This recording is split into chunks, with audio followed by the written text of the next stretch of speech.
Waiver gems and trade block plays. Win today and plan for days. Waiver gems and trade block plays. Win today and plan for days.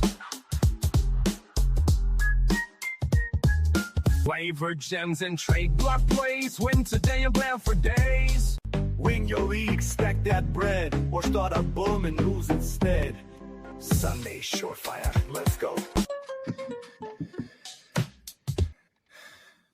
Sunday Surefire Podcast. It's your host tonight, Aaron Downtown Brown. I got the co-host with me, Ethan Weaver. Aaron, how we doing? Pretty good, my man, Ethan. We are talking the Combine, post-draft risers and fallers tonight. A lot going on in the offseason of Dynasty, to keep track of. I think even before we came online, we were talking, there's so much to keep track of with the NFL season. You got free agency, you got, trades that's going on right about now, and you got the Combine too. So a lot of action-packed, really just things to track all season long. So we're going to talk post-draft risers and fallers. But first, Ethan, any comments just overall over how the Combine went and just overall thoughts before we dive in? Yeah, first of all, this time of year is just great for just monitoring player value. As you said, we have the Combine, you have free agency coming up. We just finished the transition and franchise tag season here to see what players are going to reach free agency and which ones are not. So it's a very exciting time of the year. A lot of players changing teams.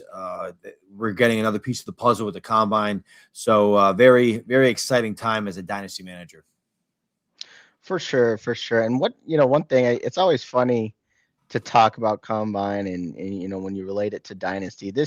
I wish I could almost just throw a disclaimer on this episode too, because as the Combine doesn't always translate into automatic studs or duds in the NFL, but that's all we have right now. We have their college tape and we got how they're performing and putting numbers on a paper, right? So sometimes it can affect their draft capital. Sometimes it doesn't. How poor or well they perform. But yeah, that's just kind of the disclaimer, and it can go either way. And sometimes neither effect, right? We have guys that have an insane Combine and they're duds. So it really goes either way. Any comment over that as well, Ethan?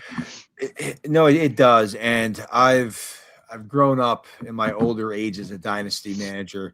Back in the day, I used to take this Combine and really overreact to some of the performances.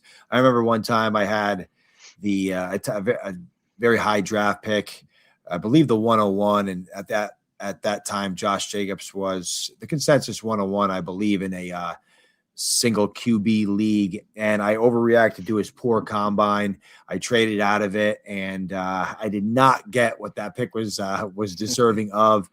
And we got to remember, running backs, receivers, obviously we like to see our running backs, receivers with a lot of juice, but that's not the end all be all. As you said, there are so many wide receivers that have come into the Combine, have just fell flat in their face. T. Higgins at his pro day is one that comes to mind. He was in the 4.5s. He had like a 31-inch vert or whatever it was. And obviously he's a great receiver. You look at the running backs who struggled in the Combine, Bucky Irving, Kyron Williams, and these guys are studs on our fantasy team. So honestly, if you're just looking at historical data, tight end is the one position where pure athleticism correlates so well. Like your Kittles, your McBrides, your Brock Bowers, even though he didn't test. We all know Brock Bowers is a freak, but it's definitely, you got to temper your reactions to these Combine numbers. But overall, this class, I was actually pleasantly surprised with how athletic this class is. So I'm excited to get into it.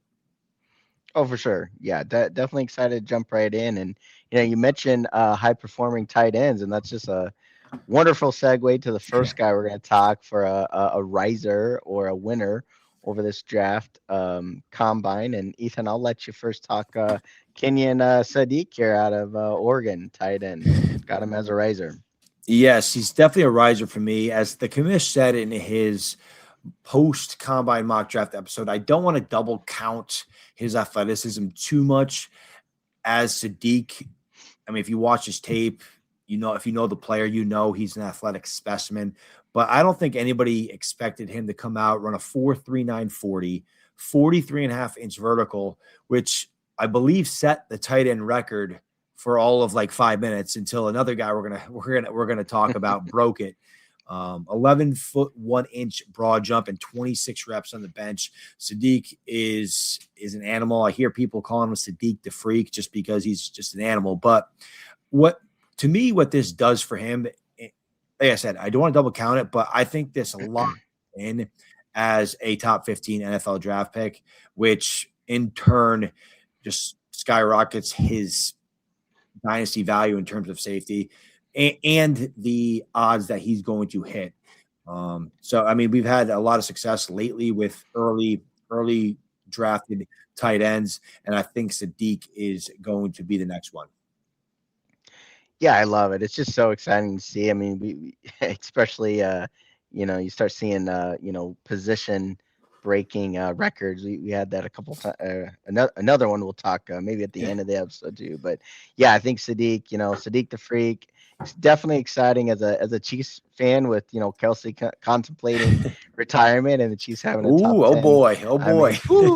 I mean, it's got my wheel. Forget Love. Let's go with Sadiq here. If you're a Chiefs fan, but yeah, definitely as a fantasy manager, gotta be exciting if you got a top pick in this year's rookie draft too. So yeah, outstanding numbers. Love us. I think, as you said, just tight end combine scores, they help so much when you're on the clock in your dynasty draft to try to figure out even just the deep tight ends.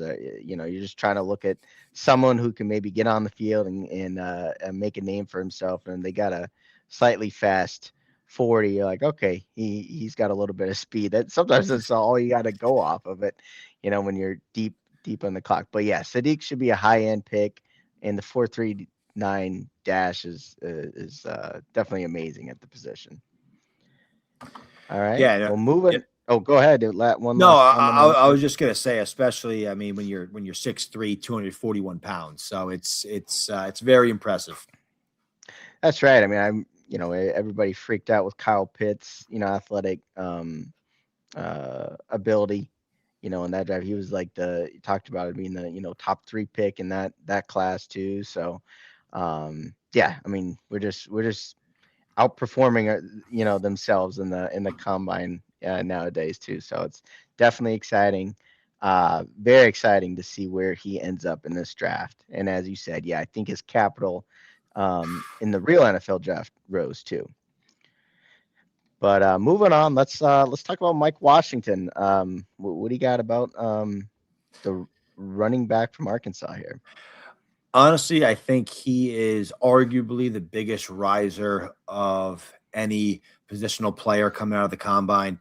Mike Washington had an amazing combine, and he was definitely emotional after he ran that 4.33 40-yard dash. I mean, when you're a player, obviously you've worked so hard to give yourself the opportunity to get to the combine, give yourself an opportunity to get drafted. You go out there at 6'1", 223 pounds and run a 4.33 40, fastest time of any running back. It's hard not to get emotional because you just made yourself some money. You gave yourself the opportunity to be in a day 2 potential pick here, and he's been in college for a little while. Was around for 5 years. He was in Buffalo for 3, New Mexico State, and then Arkansas. But if you just look at his numbers coming out of the combine, 4.33 40, as I said, 39-inch vert, 10-foot 8-inch broad. I mean, just one of the most athletic running backs in the class. And I like this tape. His yards per carry this season was over 6. He was I thought he was pretty good around the line of scrimmage. Not as creative in space, but just a big-bodied, explosive runner, and when given the opportunity to get that space, can really take it to the house from anywhere. So he's definitely a massive riser in my book. Considering a lot of the other running backs that we didn't test, it's it's hard not to vault him way up the board. I don't want to, like I said, overreact, but I am very excited to see where Mike Washington lands if he can sneak into the maybe back end of the second round with his performance. Even a third round selection would be very ideal deal for him. But definitely a guy I'm keeping my eye on closely as the NFL draft approaches. Oh, for sure. Yeah, definitely rose the ranks in the running back stock for sure. I think we had him. Kamish just posted his blog. We just had an episode with the top 12 picks. Where did he go? He go 2-1, I want to say. Yeah, 2-1. So yeah, he went right around the turn. And honestly, one of the big negatives for him, which he's going to have to clean up, is his ball security. He had 7 fumbles, I believe, in 2024 and 2025. So he's a big explosive back that can tote the rock and score long touchdowns. But you're going to be stapled to the pine if you can't hold on to the ball. Oh, for sure. Yeah, hopefully he doesn't end up in. Well, I guess though. In the old days, it was you don't want to end up on the Patriots, but I guess they're a little more accepting these days. Oh yeah, yeah. Ramondre Stevenson fumbles every other play. Right. Well, in the beginning of the season, he cleaned that up. He cleaned it up. He did. But yeah, no, definitely a thing to watch. Is it could get you in the doghouse, but yeah, definitely climb the ranks as far as the stock goes. And yeah, like his size and speed, he was definitely an exciting college player, and hopefully that translates it gets us good glimpses and what's yet to come in the NFL. And as you said, yeah, he might have jumped some of his counterparts in this class. So good call out there with Mike Washington. Let's move on to our second tight end. We're going to talk about this Eli Stowers. Eli Stowers, another athletic freak at the tight end position. My tight end too thus far in this class, and I think he again earned himself some money with his combine performance. He is the person who beats Sadiq's record vertical jump with an amazing 45.5 inches. Just such an explosive athlete. 11-foot 3-inch broad, 4'5", 140 at 6'4", 239 pounds. This is a guy that can be a matchup nightmare. He is a good offensive weapon, but he definitely needs to be a more able run blocker. He's a quarterback convert, so he only has 3 years of tight end experience. So he might not be as willing to get dirty in the run game. You know how those quarterbacks can be. Don't want to get hurt, right? but he's definitely a guy that if he can develop a somewhat capable run blocker, it will allow him to be on the field in run situations. The offense can be less predictable, as Commish was talking about in his mock draft episode. But it's just another tight end that has freakish athleticism, that is just a dart throw that I want to throw 100% of the time, because these are the guys that can be difference makers at the tight end position at the NFL. So just an unbelievable combine by Eli Stowers. Yeah, just another example where, I know 2026 we weren't, jumping at our TVs to watch the combine, but they're definitely outperformed. Very exciting. And Stowers, just another example there. Checking, so he weighed in at about 239, so about 240, 6'4". So yeah, hopefully he kind of works into the tight end mentality. It's great from a scheme standpoint that he was I want to say that he's a converted quarterback. I think that goes for him as far as on the mental standpoint of the NFL. I think teams will like that. But as you said, there's a lot physically that tight ends have to do with the blocking and the wham blocks and different things they gotta do. So yeah, hopefully he can keep toughening it up get a new good nutrition and yeah, and Bulking catch some season. Let's footballs. go. That's right. But yeah, good call out there, Stowers. Yeah, definitely second tight end on the board that I'm looking at as well. But let's move on to our last riser for tonight and talk Skylar Bell. Yes, Skylar Bell had to give my Yukon Huskies some love, as I am from Connecticut. But Skylar Bell, I think he put himself on the NFL radar. A lot of people probably don't know who Skylar Bell is. He was at Wisconsin for the first 3 years of his career, then transferred to Yukon. He was a pretty popular player when he entered the transfer portal. A lot of people will say his massive production spike the last couple of years was due to competition as he played at UConn. But UConn, the last couple of seasons, took a major jump, and they're definitely trending in the right direction. Skylar Bell is a big reason for that.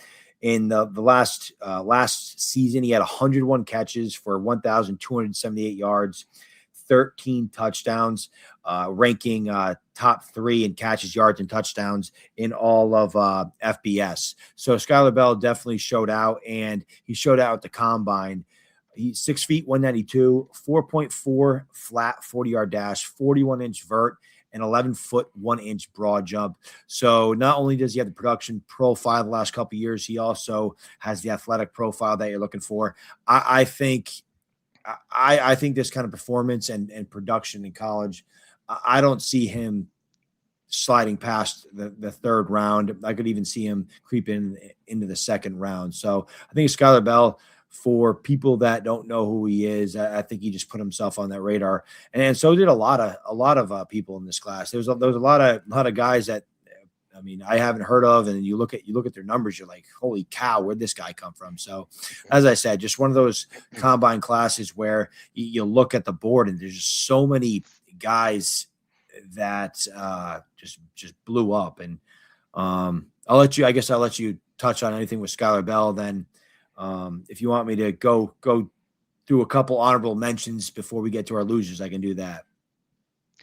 Sure. Yeah, no, Skylar Bell, I think just talking more overall where, he's just a good example where, these guys come out of woodwork where, depending on what college team they're on or how far they made it, but they're most likely studs in college, and they're at the combine, but when they show out of the combine, it just gets more attention, and that's how you can rise the ranks. As they riser, we have this riser for fantasy, but they really do rise the ranks in the combine.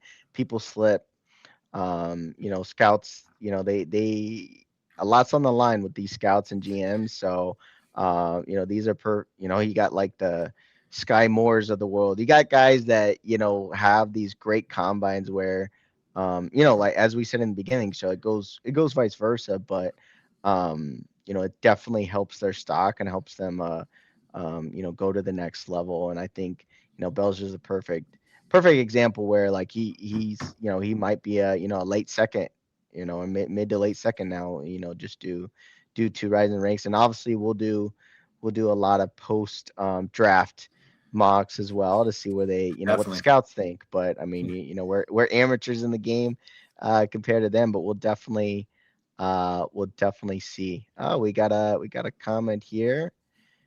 Good production, good athlete. Skylar Bell checking a lot of boxes. Agreed.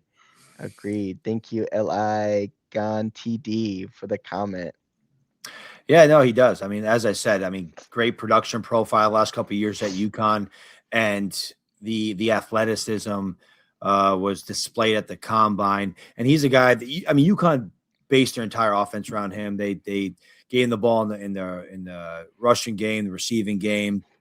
They just wanted to get the ball in his hands. I mean, as you see, his targets, 144 targets in a college season is ridiculous. So he was, like I said, a huge reason for UConn's ascension into somewhat of relevance compared to how bad they've been over the last few years.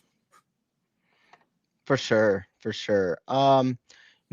what we'll do is we'll do some honorable mentions, and actually in the comments, since we are live tonight, anybody want to throw some honorable mentions, and we'll let you add to the show that way too, as well as we have a comment here on the screen. So keep the comments up. We'll definitely add them as they go along. But let's move. Let's actually go to followers, and then we'll just list. We're gonna have a little Q&A session and some honorable mentions here at the end of the show. Now this was a little controversial here. I have Carnell Tate as my follower tonight, and I think on the show we had just a few weeks ago, I said Carnell Tate was one of my favorite wide receivers coming into the draft, but I think he just left a little bit more to be desired, left a little bit on the table with his combine. I mean, I think when you go in to the draft and you decline, I mean, he declined the vertical, the broad jump, the 3-cone, 20-yard bench. He pretty much declined everything but the 40-yard dash and the 10-yard split, which is 40 was a 4.52 his official time,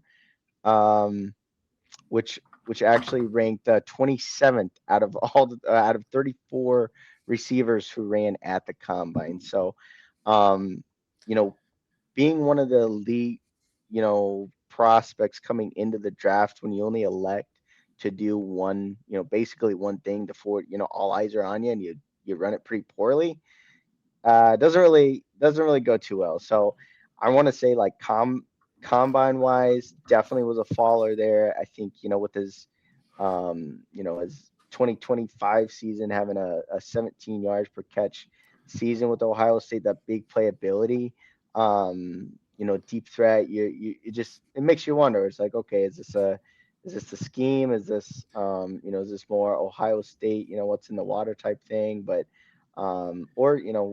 what's the full story? Why he didn't, why he declined all the other, more agility scores there too. So, being able to just look at his 40, that's all he gave us, right? And he ran the 4.52. So, I still like him. I like his tape. I like Carnell Tate, but I mean, he could have lost a little bit of capital, draft capital.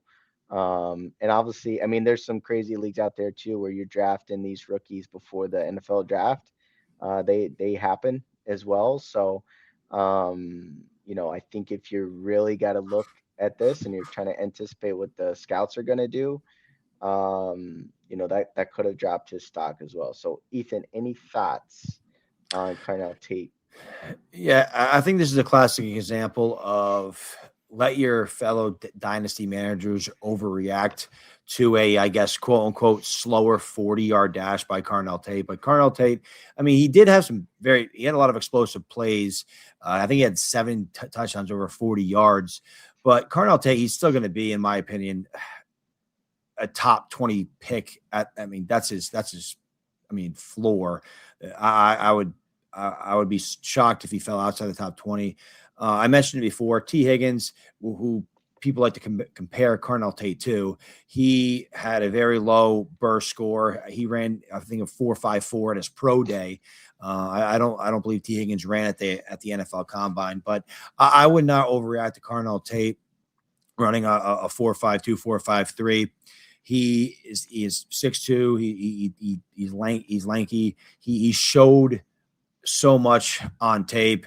Those OSU receivers, they always seem to show out in the NFL. So I'm not worried at all by Carnell Tate. And if this drops Carnell Tate in some people's minds, then I guess we can reap the rewards in our rookie drafts. I don't think it's going to hurt him too much. I still think he's going to get the draft capital. Yeah, I tend to agree with you. I mean, I hated to do it because he was one of my favorite prospects, but I mean, as far as just you just kind of want to. Actually, this comment I have sharing on the screen here, 6'2". He's a sub 200-pound receiver as well. You just wanted to see him run a little bit faster, and because we want him for that deep playability, but we also know he can go up and get the ball. So.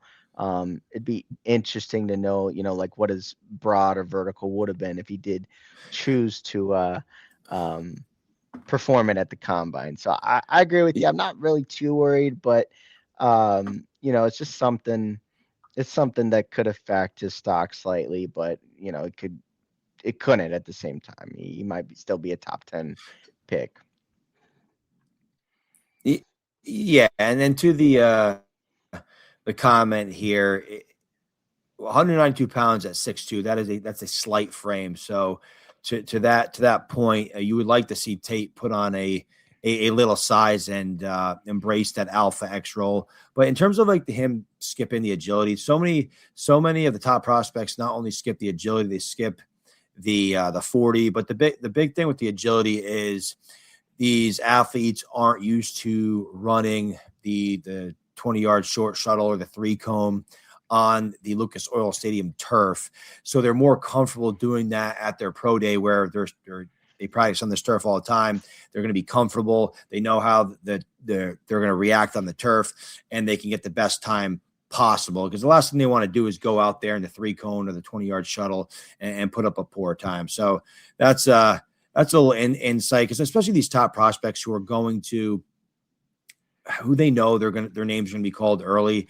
I mean, it really doesn't benefit them too much to even test, which I don't like to see. I mean, I loved when Jamar Chase came out. He knew he was the first receiver off the board.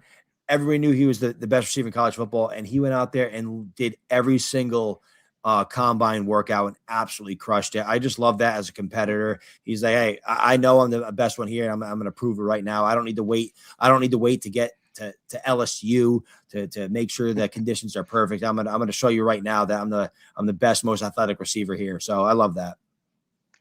I agree with you too. And I think that's another reason why I want to talk Tate, where, hopefully this doesn't just translate into, other qualities of work ethic or what, as well, where hopefully he just steps in and carves out a role. But yeah, we'll definitely see. I still like Tate. But yeah, it just goes to say, a lot of times they come in leaner this time of the year. I mean, they just had a full season. They got to train. They're doing more track training as well. And so they drop a few pounds. Hopefully he can bulk up once he hits the NFL team and get on a good program. And yeah, they're still rookies. They do gain 5 to 10 pounds per year, the good ones as well. So we'll definitely see Tate's journey. Yeah, he's 21 years old. There's a lot of time to put some mass on here. That's right. I mean, going from experience. I mean, we all know how that goes. It's not that hard there, Tate. I know we're talking good mass here. We're talking good mass. Yeah. Okay. Good mass. That's right. Yeah. All right. Well, talking another prospect that, and I think a lot of people liked his college tape as well is Emmett Johnson. I have him as a faller this year, or after this combine too, he ran a 4.56 40, which was actually the slowest among the running backs who ran at the combine this year. 35-inch vertical, which was actually pretty decent for a running back there. 3-cone was 7.32. So as I said, so speed, slowest among all the running backs. His jump numbers were solid, not quite elite compared to other explosive backs in the class, but and his agility drills were kind of landed, middle to lower tier for the running backs as well. So just pure numbers. Emmett Johnson didn't really impress. I mean, it just really leaves room for the guys like Washington, who really showed out to jump guys like Emmett Johnson. I mean, that's kind of how I'm looking at this, is like when you rack and stack guys like this at the combine. I mean, that's pretty much what you're doing, where it's like, all right, a guy like Washington has showed out. I mean, in my books, he's jumping Emmett Johnson. So my 2 cents there on Johnson. Any comments there on Emmett Johnson as well? I think it creates a nice buying opportunity for Emmett Johnson. Obviously, this could all go away if he gets good draft capital, but I compare him to Bucky Irving, Bucky Irving ran a 4.55. His vertical was a 29.5-inch and his broad jump was 9'7". So obviously Emmett Johnson, in terms of the explosion, was much better than Bucky Irving, and their 40 time was basically similar at a similar weight to Emmett Johnson's 202 pounds. But and yeah, to this comment, it kind of goes back to the Ja'Marr Chase, and it's funny. It's funny that this commenter said this, because I thought the same thing when I looked at Emmett Johnson's combine. He was one of the very few players to actually do everything. And it was, it's like I said, it's nice to see. You're going out there, you're competing, you're showing the NFL, you're not afraid to compete. And like, hey, here I am, here's what I can do. And I don't think Emmett Johnson, it's kind of a theme of the fallers here. I don't think any of these guys really killed their stock at all. I think what it did was hopefully it put some seeds of doubt in other dynasty managers, and you're able to get an Emmett Johnson a little cheaper than you were before, because I still think he's going to get decent draft capital. We've seen this over and over and over again, where guys like Kyren Williams, I mean, I remember when Kyren Williams came out to his combine, and everybody just was like, oh, he's dead. He's not an NFL back. And now look at how good he's been. So I'll repeat it over and over and over again. You cannot overreact to the combine, especially at like the running back and wide receiver positions. It comes back to bite you over and over. I agree. And actually, I'll slip in another comment. So this was on Instagram, so I can't show it on the screen here, but an Instagram question: thoughts on Singleton and his teammate Allen. So Kaytron Allen out of Penn State. Talked about these guys pretty good detail over our running back episode, and then Kamish's mock that he just have. I think these kind of our shared thoughts, where Kaytron Allen was a very solid running back at Penn State. Great numbers, competing with the Barkley numbers, as we mentioned. Nothing really like sticks out on paper as far on the Allen side. I think the way, I think the way I'm thinking of it, and Kamish as well, is like, if you want to take a home run swing, at least right now, before we know landing spots and whatnot, I think we like Singleton's upside. He just, as we mentioned, he just kind of got that wide receiver frame and kind of more of the big play ability. Also being the top running back out of high school too, and you just kind of saw that athletic why, because of that athletic ability. So I'm kind of on team Singleton side as of right now, but as you said, like post draft and everything, we'll kind of, I definitely do take in consideration what people land, and can you carve out a third down role, or be first or second on the depth chart. So, Ethan, thoughts on, if you got to pick right now, Allen or Singleton out of Penn State?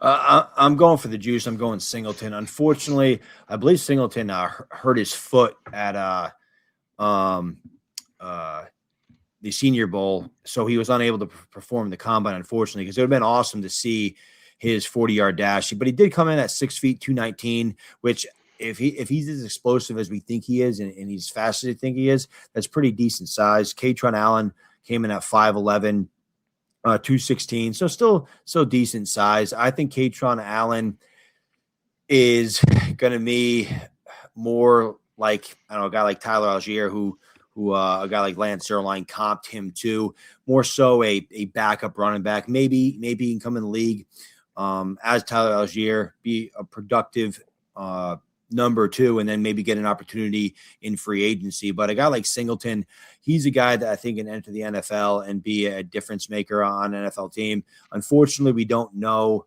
either of their metrics because they didn't test, which is unfortunate. As I said earlier, a lot of the guys that we discussed on previous episodes for the running backs or wide receiver positions, a lot of them didn't test. So it's a little unfortunate, but Kaytron Allen, he didn't test, but he did perform relatively well in the on-field drills. So they're two guys that I think can contribute to an NFL team.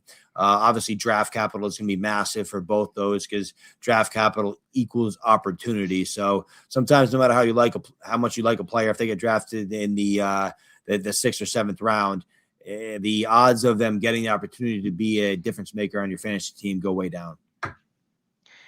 Yeah, it's funny. I mean, it's a great great time for that comment. It's a great segue into the next guy I'm gonna talk about. I think I put Katron Allen and Jadarian Price almost the same in my book, as far as how I'm looking at them. Where I like what I see on tape with both of them. I think they have great vision. Price actually ran back kicks and punts in college, as being that second running back to Love last year. But as a follower for the combine, he had a relatively solid performance, but just another one where like nothing truly sticks out. I mean, he ran a sub 4.5, I guess. Well, 4.49. It was sixth out of his counterparts. 35-inch vertical, which was eighth.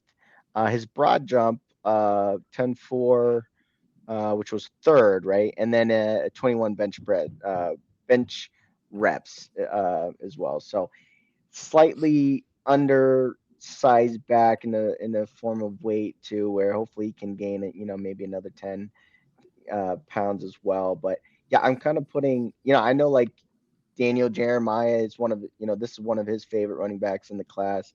He's already, ramping him up as far as price goes. But to me, he kind of just performed kind of how I thought he would. Just nothing's really gonna, pop off the charts from the combine too much. He's a great player, and then you got to just watch him on tape.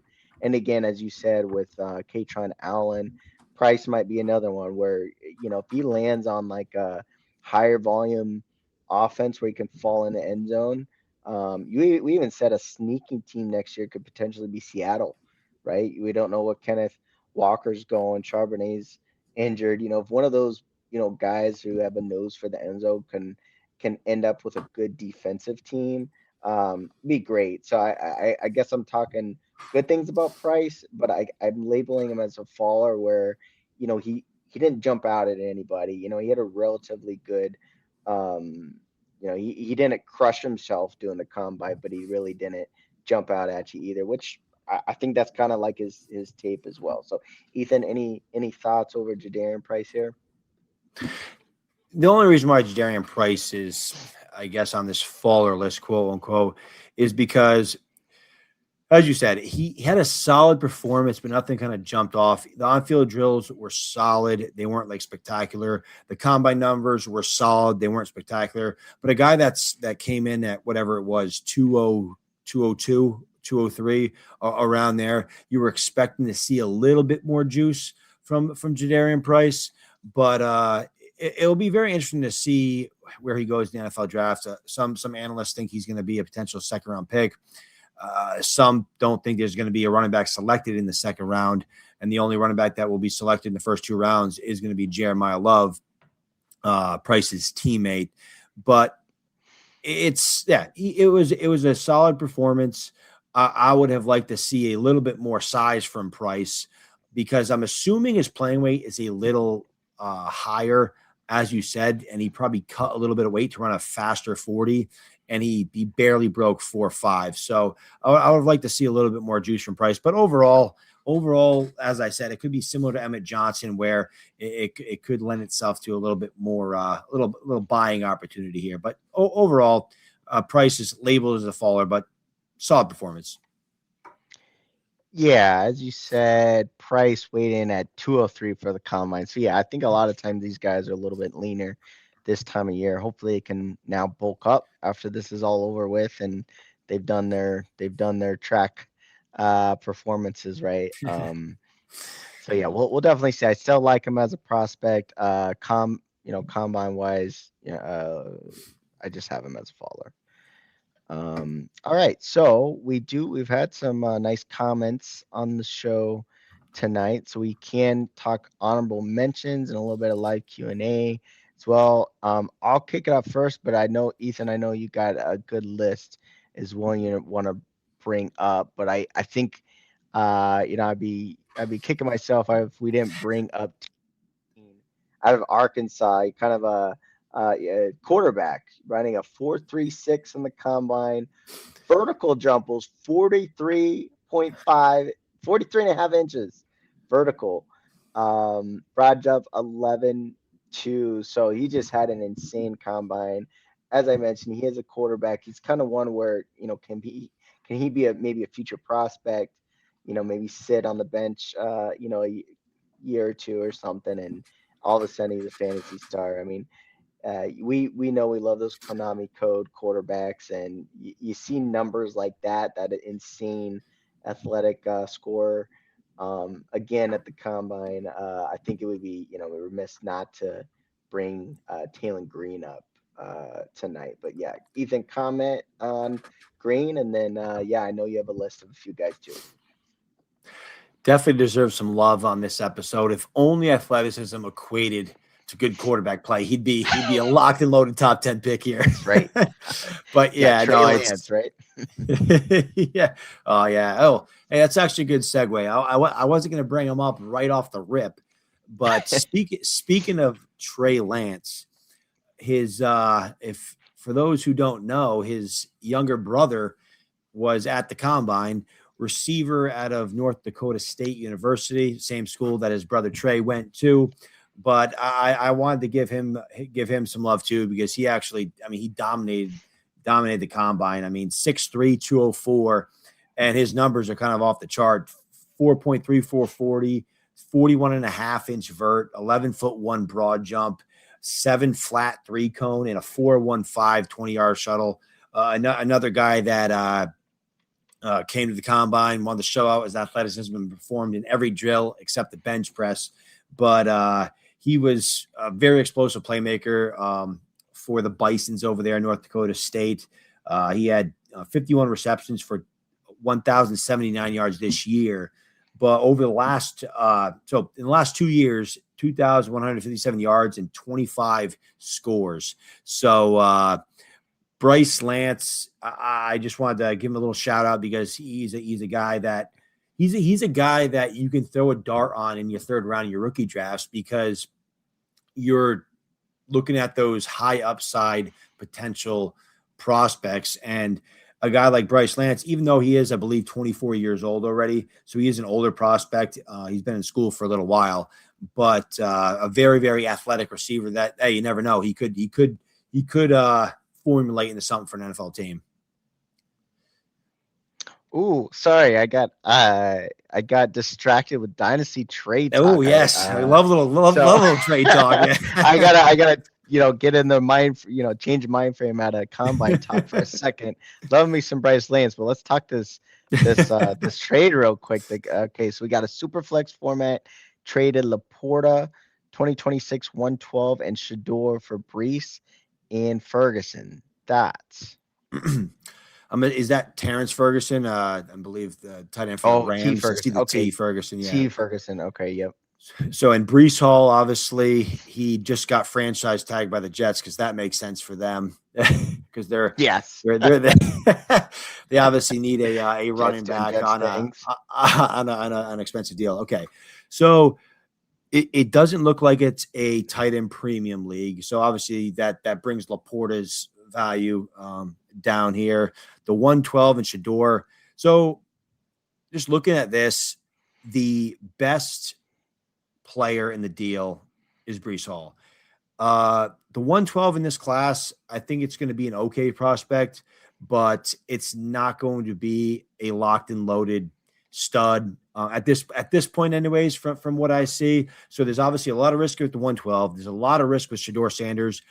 I think Laporta, actually, with the new offensive coordinator there, I think is going to feature Laporta a little more if he can stay healthy. I know he had that back issue, but obviously with Laporta, he's kind of had a down. He's trending down, but I don't mind it. I don't mind it. Obviously, I don't know the full context of the league, but Breece Hall is the best asset. And Terrence Ferguson, obviously, honestly, he could be huge in that offense, depending what they do with the other tight ends in that offense. I know they like to use like 2 or 3 of them, but Terrence Ferguson has the most juice. And you know what they say about those year 2 jumps. So the upside for sure, in my opinion, is definitely the Breece and Ferguson side. I can definitely live without Shador and the 112. Laporta, I wouldn't mind keeping, but I think it's a relatively fair deal that I would lean towards Breece and Ferguson. What do you think, Aaron? Yeah, I think my first question is if you're competing, I don't know the full roster layout, but if you need like a stud running back and you're competing in a super flex, I like the Brees side. I think if maybe opposite if you're kind of rebuilding. Honestly, I like it for both sides. I think this could be one of those. Yeah, I think it's one where one's probably competing, one maybe is trying to get some pieces and rebuild and maybe make some more deals along the way. So I actually like both sides, and uh I'm hoping this commenter is competing. So that's my stance on it. Yeah, because it's tough not knowing obviously the QB room and whatnot. But I'm sure and like I said, Shador, he's such a question mark. So the 112 is a question mark. The only I guess solid piece right there is Laporta. Team was named Laporta Potty. That's good. That's a good name. I like it. Yeah, that's a funny one. You had to get rid of that guy. He said competing. So competing. Yeah, Brees Hall, I think by far will help you in a non-premium league. I'm assuming if you're moving on from Laporta, you have another tight end other than Terrence Ferguson. But as I said, Terrence Ferguson has a lot of upside. He can make the jump. But yeah, you have to get rid of Laporta after your team's named Laporta Potty. Yeah, that's right. Yeah, digging the name. I guess the only if I gotta maybe fight you a little bit, is just sometimes maybe overreacting to injuries. And I know when Laporta was healthy, I think he actually had a couple of decent games when he was out there. So he was getting re-involved in the offense, but he didn't have quite the year his rookie season was too. So kind of hit a slump. Yeah, I think if he's healthy, he's gonna bounce back. Like I said, with the new offensive coordinator there, he does like to focus on the tight end. So it's I think it's a relatively fair deal. It's not like a deal I look at on either side like, oh my God, what are you doing? Right? It's kind of depends what you're looking for, depends what you need. And it seems like this team right here has a few extra assets to kind of piece together to get a stud in Brees. The only thing I don't like is the fact that Brees Hall got franchise tag and might be a New York Jet, who's probably going to be in one of the worst offenses in the league. So that's the one thing I don't like for if you're competing. Maybe I would have looked at another running back to help my competing build, but it's tough to say. Yeah, no, great question. Love switching gears there too. So we could definitely talk any dynasty question trades right now. I'm trying to go back and forth between Instagram and YouTube. Maybe do another honorable. Yeah. Oh, you know what? Actually, no, we do have another Instagram question. We got Tanner Kazio, tight end. Any thoughts on his draft capital? So I can't put it on the screen. It's Tanner. Let's see if he's on our commission's top. Did he make the top 2 rounds? I'm just looking at these the ranks here. Hold on once. Yeah, tight end out of Houston. As we said prior, you want to see tight ends with athletic traits, these guys that you can throw the dart in your third round, your rookie drafts, or even after the rookie draft's completed, and you just look at these big athletic tight ends that you just want to put on your taxi squad or back into your roster to see if they cultivate anything. But yeah, no, Tanner Kozol, I mean, he's 6'7", 247 pounds, just a behemoth of a man. And 4.7 40. Right, 4.7. It's obviously it's not blazing, but I mean when you're 6'7", 247 pounds, I mean that's moving. But 36.5 inch vert and a 10'2" broad. That's a pretty impressive explosion for a guy that big. So a guy that's he's one of these guys that's probably not. I mean, as of right now, he's probably not going to be drafted till late in your rookie drafts, and we'll see how the NFL views him to see if he can be sneak into hopefully those top 4 rounds. But time will tell. For sure. I mean, just to put that in perspective, my faller, one of them, Jadarian Price, his broad jump was a 10.4. So they're 2 inches difference. 6'6", 250-pound tight end, can get up pretty decently, comparing him to Jadarian Price's burst. So yeah, no, I think a lot of those under the radar tight ends can sometimes, those third round tight ends, they get playing time in the NFL, especially teams that do those 3 tight end sets as well too. But hey, we got another comment too. You want to comment there? And let me read this here as you. Yeah, no, they just to wrap a bow on Tanner here. Like, I mean, just based on kind of what some of the analysts scout him as, they view him as like an average backup or special teamer. So he seems like he has an upward trajectory to or uphill battle, I should say, to be a real fantasy asset for our dynasty teams here. All right, we got another question here, a dynasty question, which we love here. Joined a new dynasty league this year. Picked up a team with running backs JT, Pollard, Dowdle, and Jordan Mason. Do I need to make a move for a running back? All right, so we used to have an app where we did all this. We did this like one-on-one advice over like what moves, how to lay out a team for success, and really we talk it a lot is like what is what your whole roster construction, right? Are you competing? Are you rebuilding? So trying to know a little bit of the details. I'll speak on, obviously having JT is awesome. Dowdle actually might catch a nice contract this free agency too. Might be some teams that are going to pay up for Dowdle. So he's a sneaky player who might be a starter next year too. So I like JT. I like Dowdle. And then it gets maybe a little wishy-washy after that. So if you're slightly deep, you could try, or maybe try to get a pick in this year's draft class if you want to, get a young running back to maybe move away from like the Jordan Masons and the Pollards. But that's kind of my take. Ethan, what are you thinking? Yeah, so just reading this question, the first thing I pick up is the fact that they picked up a team with these running backs. So it sounds like this was an orphan team that another manager left.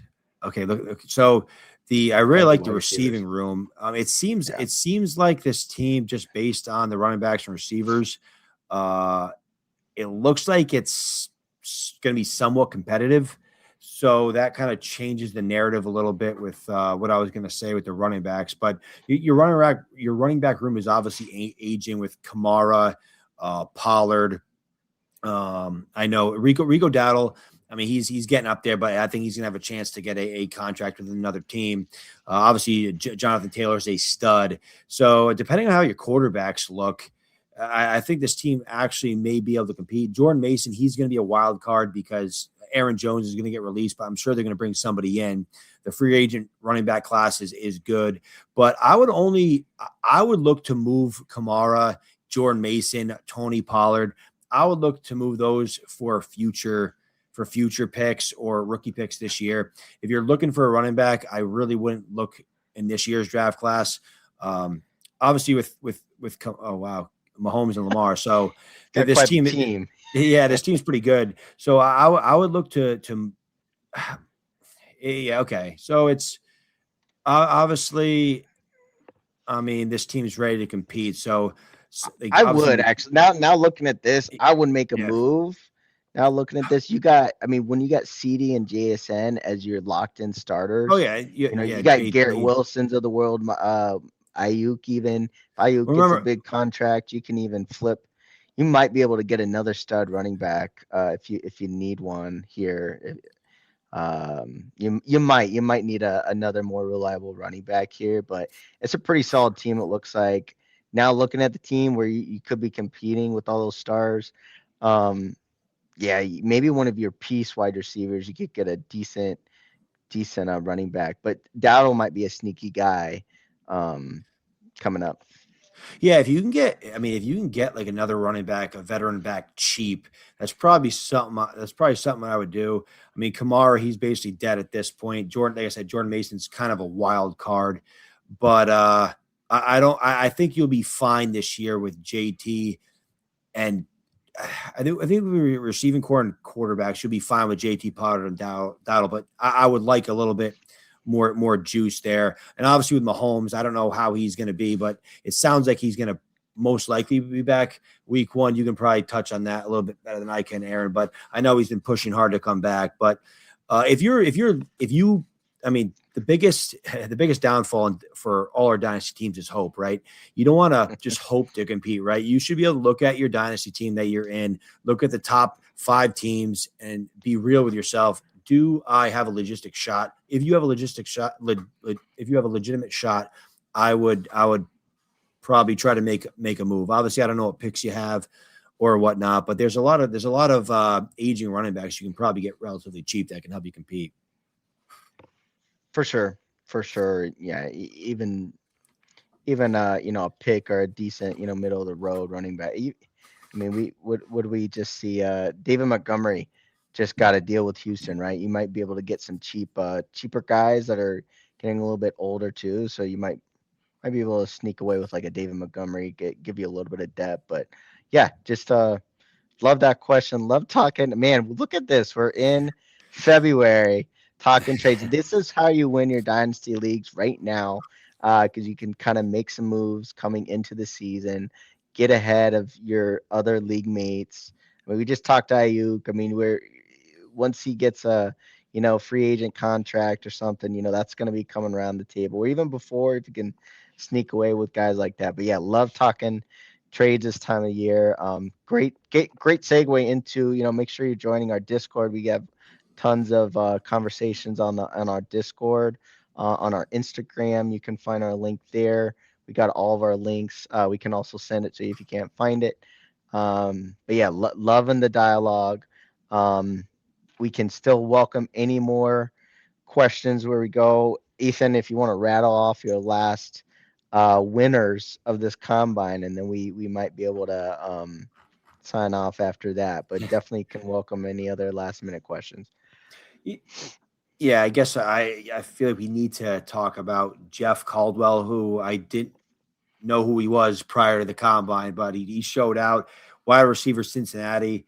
He was actually a member of the Lindenwood Lions of FCS for his first 3 years, which was a Division II school who transitioned to Division I. And they just actually became eligible to compete in the FCS playoffs. You have that stupid rule where you have to wait 4 years or whatever. But this year in Cincinnati, not very productive, 32 catches, 478 yards, 6 touchdowns. But my God, is this guy athletic. He was, I believe, 6'5", and he ran a 4.31 40-yard dash, 42-inch vertical jump, and an 11-foot 2-inch broad jump. So definitely a guy, side speed specimen at his size. I feel like Jeff Caldwell had to be mentioned here. He's definitely a guy that gave himself the opportunity to be drafted. You see it in the NFL draft almost every year, where these NFL teams sometimes come the 4th round. They tend to just look at these RAS scores, the relative athletic testing scores, and they go for these side speed freaks, and maybe they can come out of the draft with a diamond in the rough, that kind of lower profile guy, but has all the physical traits. And Jeff Caldwell fits that bill. So a crazy good combine from the receiver out of Cincinnati.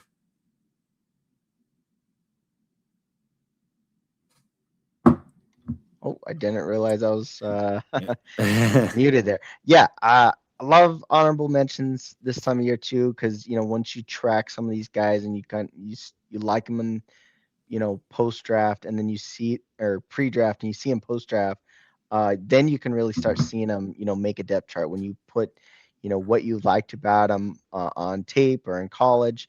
Put him against, who's maybe the wide receiver 3 or 4 on that team. That's how you really make those splashes. Or even the Pukas of the world. I know we're on record being out there pretty high on Puka to beat out those guys. But this is the time of the year you start just putting guys on radar like the Jeff Caldwells, where can they beat out that guy who maybe that team does not have a strong second option or second or third option. So like Caldwell. Ethan, any more before we sign off for the night? No, I think that's pretty much it. At this point in the process, I know I have a couple more people that we can discuss, but we've been on here. I just wanted to say that I love the dialogue that we had tonight. It was a lot of fun. I appreciate everybody who commented and chose to spend their Wednesday evening with Sunday Surefire. We always embrace people chiming in, trade, whatever it is, a trade question, combine talk, NFL draft talk, whatever it is. Sunday Surefire is here to answer your questions. So thank you. Love it, guys. Can't echo that anymore. Love the love. Make sure you help us out in return just for a simple subscribe. On YouTube or wherever you're watching us at. Definitely would appreciate that. But yeah, we're gonna we keep bringing it all off season long. This is one of the most exciting times of fantasy football. It's really how you get your edge in all your leagues too, making all those behind the scene leg work, and where your wives and girlfriends get madder at you. Or, what are you doing looking at football in March and April, right? But it's a big time of year in the fantasy community. Yeah. So definitely love it. But yeah, that's all we got this week. We got more work coming out, more mocks we'll do. We'll talk free agency, potential landing spots, things like that. That Commish is working in on the lab as we speak tonight as well. So until next time, folks, peace.